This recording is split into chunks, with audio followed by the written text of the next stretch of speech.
stores. So you can get out. There's a lot of stuff that's pertaining to the city in this paper, but it's not just the local paper. It's a national paper, and it's a regional paper as well. So, and we are looking for writers, and we'll tell you a little bit more about that later. But as you see at the front page, I'm gonna start off. We're gonna talk about some subjects. We're gonna go real brief on them. But the headline of the paper is the city councilors and small business owners address city's opera process and its lack of transparency and communication. Now, you had Tracy Whitfield on the show a couple of weeks ago, a couple of Mondays, and people are kind of upset, especially when it's people that look like me and you are upset at the process of the opera grant. So I'm going to tell you personally, my story is I did send all my information in for the opera grant, and I was told, I actually had an email that responded right away, and I was told that I needed some more paperwork to complete the application. So I went to the city. I got my letter from the state of in compliance and good standing. I had some financials from Brotherhood on the Move that I had to uplift. I also had to put the board of directors on there, make sure all our taxes is up to date and it was paying. So we had all of that. Then when I submitted it, haven't heard anything from anybody.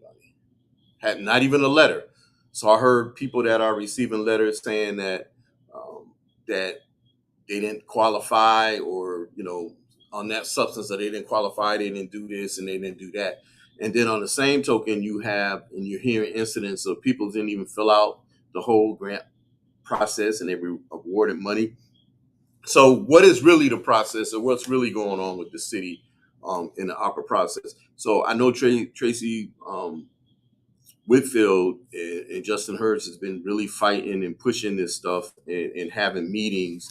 And then a few of us actually been showing up to these meetings, and then some haven't been showing up to these meetings.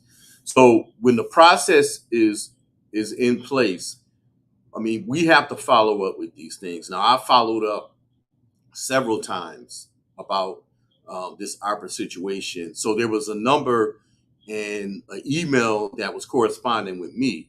Now all of a sudden the number does not exist and the email does not exist. So is it because we're following up with it, or is it because we're asking about where the money go or where it went? But one thing I do know, some people did get opera funds and some people didn't get opera funds in the community. So what is the process, and who was the money really allocated for in the community? So that's one of the things that we want to find out, and we want with the transparency of what happened. Places like, and I know everybody put them on the spot, but organizations like Big Y, how did they? I didn't see Big Y closing during COVID or any time with the shutdowns. I didn't see none of them close. I didn't see none of the supermarkets close. Actually, we had to go to the supermarkets to get our essentials and stuff like that. So if I'm wrong, they were making financial gains, correct? So why would they apply for ARPA funds, or was even given the the opportunity to even receive ARPA funds? So I just wanted to just bring that up. So whenever the process is happening, we're going to be on this show. We're going to let people know where they can meet up, but we still need to put pressure on the city on this transparency and who got ARPA funds, because it was supposed to really help when it came out and when it was administrated by President Joe Biden's office. It was supposed to help the small business. Am I wrong or right? So I wouldn't consider Big Y a small business. That's just me. I wouldn't consider that. Any chain that has more than 18 stores within the region is not a small business. And I'm not talking about, I mean, Big Y goes all the way up into New York. And, so Rhode Island, so I wouldn't consider that a small business though. So I'm not, and people gotta understand, I'm not picking on them. What I'm saying to them is there are a lot of businesses that closed during this time when we had COVID. Am I correct? There's a lot of businesses that closed, and a lot of people that did receive money that didn't even have business, that wasn't even open, that didn't even look like us. Right. So if you want us to come out and name names, or the Metro Record to name names, we can do that, and we will do that. And it's not a spite on as we're stirring up trouble and causing trouble, because that's not what this is about. It's about transparency, as we always talk about. So you can't have certain people silent on certain issues and then vocal on other issues, because this affects the community. You know, they're striving. I don't want to say this. I don't know if MGM applied for ARPA funds, but MGM did get funding. I think they got state funding. So MGM did close down. Okay, I get that, but MGM is also a trillion, almost then and going on $1 trillion business company with all the assets they have. I mean, with the film network, the film companies they have, the wealthiest corporations in the world, actually. right? So they can shut. People understand they can shut down like that. They have assets to do that. So I just don't understand the process. And like I said, when I followed up, the person that was sending me emails, all of a sudden it don't exist. You sending the email into cloud right now. There was no notification of this person wasn't going to be the contact no more, or it didn't exist. So my question is, what happened to the funds, and why are all the small businesses not benefiting from this? Because there was enough money for small business to benefit from that. Yeah, I mean, I would like to see a complete listing. We had Tracy Whitfield on yesterday, and Tracy said, I guess they said 87% of the awards went to Black and brown businesses. That sounds cool, but I'm just kind of curious as to the percentage of Black businesses that have been awarded, and how many Black businesses were awarded that were not politically affiliated. Well, yeah. I'm just curious. Well, and let me just clarify. She also said 87% of the awardees were Black or brown. However, those were the awardees. The mayor nor his administration has expounded upon the percentage of dollars that have gone to Black and brown businesses, in contrast to mainstream organizations, and most of those are, wealthy older white men, Pignellis and all the rest of them. So we don't know what awardees. I like to hear about the amount of funds. Well, you bring up a good question too, because for instance, say if somebody applied for $150,000 or $120,000, and the money is supposed to be guaranteed, and that organization gets $20,000, and you still put that as awardee, I don't think that was a success story for that business. I don't care what you define as awardee. Awardee is 100% completely funded. It's what an awardee is. Now, you might agree with that, and you might disagree with that. But if you're gonna, what I'm saying, if you're gonna include that in the 87%, just because they got some kind of funding, but that's not what the whole narrative. Like, I can get what the whole narrative says. It says completely small business, 100% funding to recover their funds through the COVID-19 situation. Nope, I get you. I agree 100%. I just want to make sure people are clear. There's a very profound difference between the percentage of awardees and the percentage of dollars that were allocated to awardees. I want to make sure people are clear on that, because when the mayor talks about, we funded 87%, 87% of them have gone to disadvantaged communities. They're talking the awards. The awards, when he says that, there's no dollar amount applied to it. We want to make sure that he starts applying dollar amounts. And from the Black community specifically, I want to know what that total dollar amount was, in contrast to that 123 million, or whatever the case may have been, that the city of Springfield had received. You know what I mean? So they exploit our numbers. They exploit the violence that happens in our communities. They exploit the number of homeless. They exploit the folks who are disadvantaged, living under income. Right. But they never talk about the percentage of funds that have actually gone to those households or those infected neighborhoods. So I want to hear them talk about that. So as we talk about ARPA, I think we're asking for transparency, but I think sometimes we ask the wrong questions. Right. And individuals get satisfied too.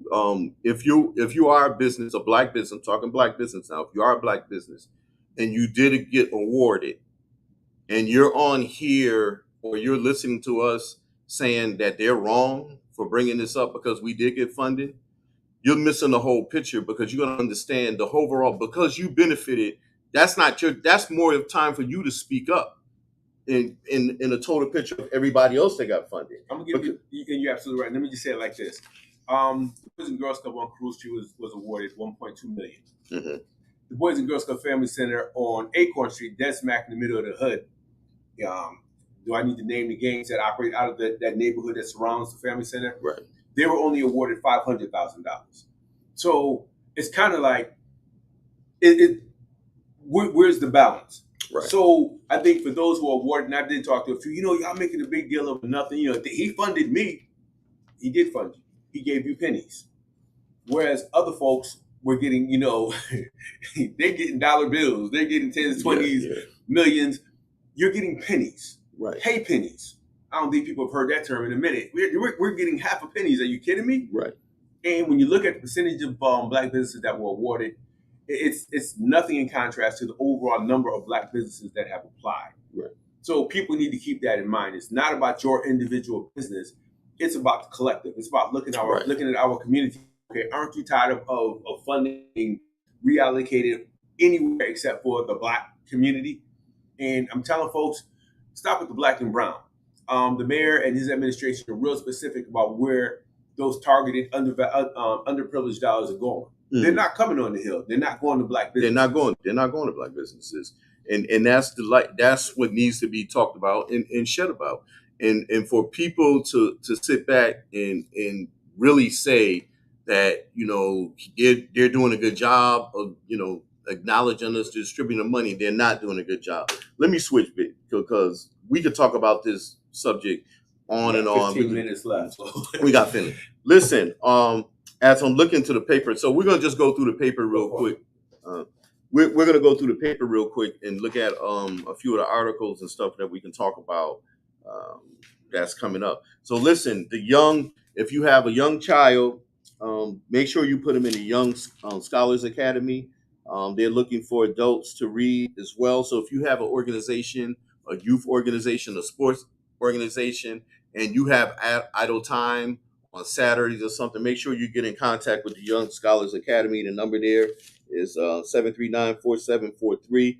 That's right at 100 Acorn Street. It takes place on Saturday. They also need children to sign up. This program is a long-standing program. I want to say it's been in existence for almost 20 plus years. And they're looking for adult organizations, adults with, like I said, with a little bit of idle time on Saturday morning, only like an hour to come in there and read with the kids, and career and professional minded individuals too to come and sit down with the kids and definitely take advantage of that Young Scholars Academy. And it's really a good show. There's a new cafe in town. The Artist Cafe has arrived and it's ready for business. So we're right now shooting in the beautiful Artist Cafe, the Artist Cafe, in this real nice location. So make sure you come down here, 1365 Main Street, right here in the whole atrium of the marketplace. Make sure you come out and support that. Mr. David Naylor is one of the owners of the facility. It is the owner of the facility and idea. So in the latest paper of the Metro Record, we have an article on here. So you definitely can come down here. And this is just an add to the nightlife in the city of Springfield with the Artist Cafe. They have coffee, they have desserts, and it's a wine bar at night too. And there's going to be entertainment. And the grand opening is going to be October the 13th. October the 13th is coming in. All right. So I want to, like I said, we don't have a lot of time left. And we started late. So next week, Brother Johnny and myself will be there. Make sure you come to the atrium on October 15th where we have house music. It will be a house music set. It's going to take place from 5 to 10. We're going to have a DJ outside, DJ inside. So for all you house head lovers, people that like house music, come on. It's going to be really nice time to partake in there. We got DJs from Playhouse DJs coming in there. They're going to be grooving in. I'm going to do a couple of sets. So I got some new stuff for y'all too. So we definitely going to rock it out for you too. Also, on October the 22nd, we got Poetry Undress, the opening and reopening of Poetry Undress. And that's going to take place in the atrium as well at 8 p.m. It's going to be 365 Main Street right here in the atrium, a beautiful location. If you haven't been down to the Marketplace atrium, it's a very, very beautiful and nice spot as well. So there's going to be definitely some events that's going to be happening in the city of Springfield that we're definitely going to be bringing back though. So remember, Poetry and Dress, October 22nd. The house music mix section is October 15th. We're gonna have fun. We're gonna get it in. Like I said, we're gonna start with the house music. We're gonna start outside, then we're gonna bring it in. So I brought up how long is the Young Scholars Academy? Like 20 plus years, right? No more than that. No. That's WB, the Boys Academy. No. But with Young Scholars Academy, 6 years. Okay, I thought, what's it y'all doing? Okay, all right. So I'm sorry. WEDB run by the Black Men of Greater Springfield. Shout out to Zach, and those guys. But you guys been 6 years. I'm sorry. Because I know. It's all good. Well, you've been doing some kind of programming with kids for a long time. So since I arrived in Springfield. Right. Okay. So as you go out with the old and you start new, so you started so many new programs with the kids. I'm sorry, so I got confused. It's all good. But I just wanted to make sure that people sign their kids up. School's back in. Looking for volunteers to definitely do that though. So we talked a little bit about the Artist Cafe real quick. Next week we can break down a little bit because it's a really, really nice spot. The Marketplace is a nice spot.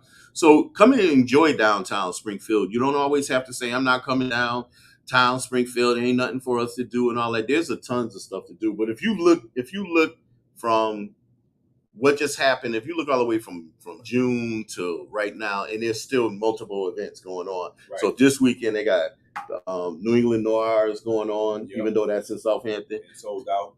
Kudos to them. Yep, sold out. Miss Angela Mack and her crew, and they got Bilal. If you like Bilal, Bilal's off the hook. He'll be here. Bilal's gonna be there? Yeah, Bilal's gonna be there. He's gonna be at Dewey's on Sunday night too. They got him booked up in Dewey's on Sunday night too. Okay. So there's a brunch that they're having on Sunday morning, a business brunch for women, which is going to be nice. The Alphas are doing their 100th centennial down at the Sheraton. That's going to be pretty nice. So big shouts out to Sam and all those guys, man. Lloyd, Tony Simmons, all those guys. I remember when we first started doing that, we were rocking with those guys, man. So they kudos to them with 100 years. Man, that's a long time, man. Because remember, they HBCU started. You talking about 107, 108. Springfield has one of the oldest chapters. Springfield's a lot of old and a lot of first, but they have one of the oldest chapters outside of any WPI institution anyway. So kudos to them. So I'll definitely be checking that out. And then there's a lot of stuff coming up and a lot of stuff going on in the city of Springfield. So make sure you go out, make sure you support, make sure you be visible. The reason why, because in my talks, I'm going to be talking to a lot of people. And I'm going to be talking to a lot of people about the political races that are coming up.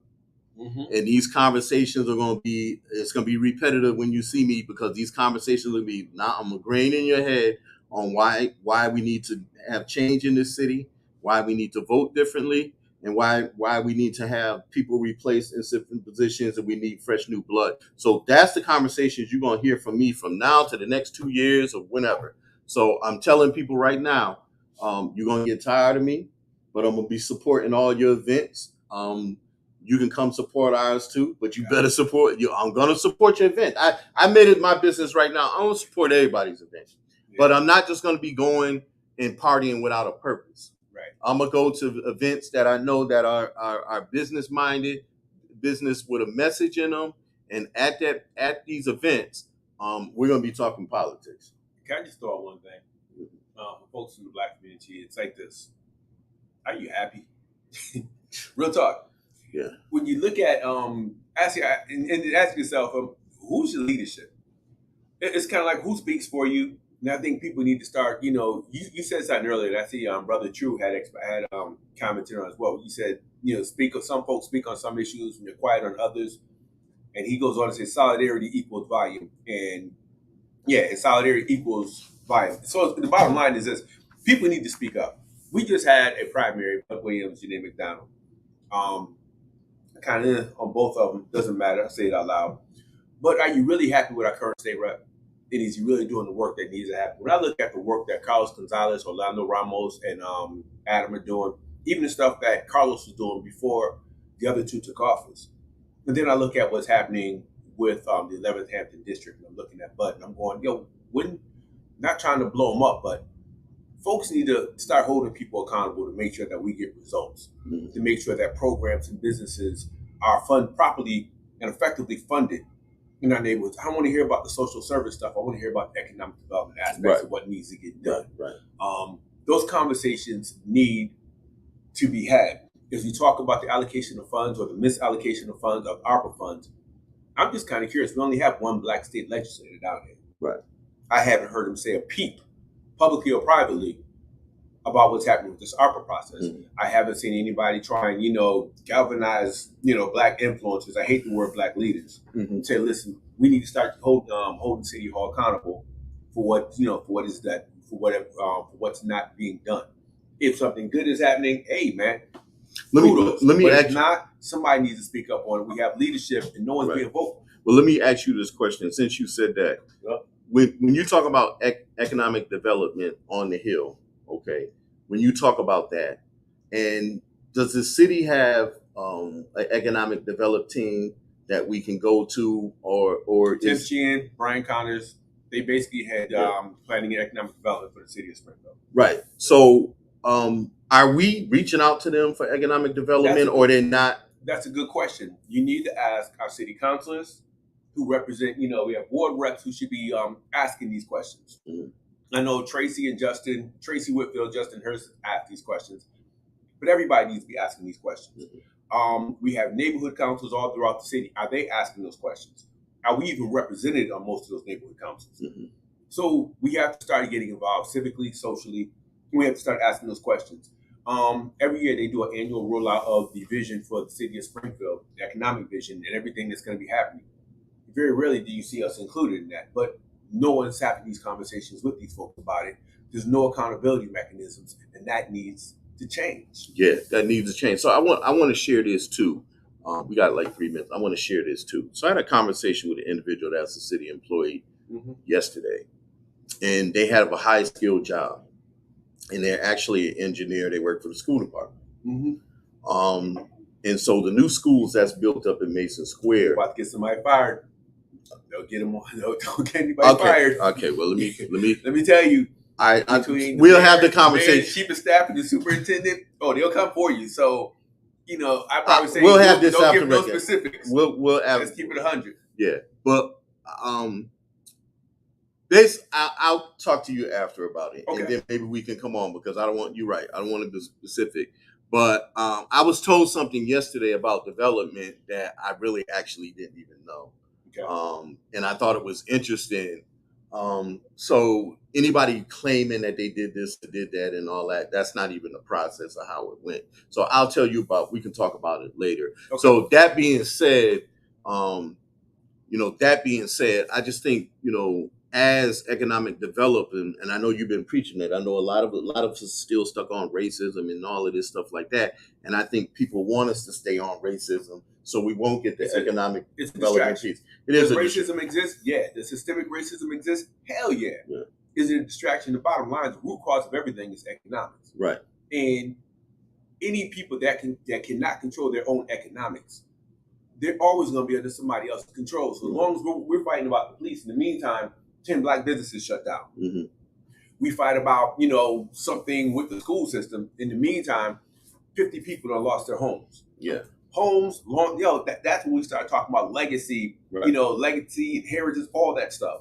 So sometimes those issues are relevant. I'm not saying they aren't, but there are more pressing issues. It's like me complaining about my hand hurting. Yo, bro, you got cancer. And it's eating you from here, but you're worried about the effects. You're right about the effects. We got to refocus, and there needs to be a paradigm shift in terms of who speaks for us, what they speak about, and how we address it. Yeah, and the last thing, real quick, there's a meeting tonight at City Hall, 5:30, and it's about the new police commission that is appointed, and also with the SGC Supreme Court in Mass, their decision that was made. So there's fighting going on in the city. All I want to say to this is I'm not, I was going tonight. I don't know if I'm going to go. I'm not fighting for nothing. Look, to resolve all this issue, just cut off the head. Correct me if I'm wrong. The police commission has always been controlled by the mayor's office. Will always be controlled by the mayor's office. You can fight to rename that. You can rename that body 20 times, but as long as it's under the helm of under the auspices of the mayor's office, you're not going to have any control. Right. So they fought to dissolve the hearing board, the police hearing board. They created a commission, but it's still he gets to choose who's and on select. So yeah. people are saying, I want to voice the process. He doesn't have to include people in that process. Right. And I'm, keeping it 100, being as objective as possible. He doesn't have to. He can. It would be nice given the plethora of issues that we've had around policing and the Black community. But he has the power to control that. So and that should have been discussed when they were fighting to shut down the hearing board. I know we're out of time, but people need to do their history on the police commission. The last time we had a police commission, it did us no good. It was still under the auspices of the mayor at that time as well. Yeah. So that being said, on this note, there is when the election comes around, you remember those things. You remember those things, and you get rid of the head. That's how you make changes. And when the head is getting rid of, then you bring somebody in there that's going to have reform or that's going to listen to what the people say. Because at the end of the day, it's people that run politics, not politics run people. That's all I have to say on that, though. It's 1:00. Yeah, Respect for Life show. We'll be back next week. Brother Andrew, Brother Johnny, D. Moss, filling in on the spot. If Brother Johnny can't come in, so we'll have more permanent messages. I want to get into actually have if we don't have Counselor Tracy Whitfield on next week, I actually have a topic. It's about relationships that I want to get into with you on a topic though. Okay. We can talk about that as well. All right. All right. Peace, people.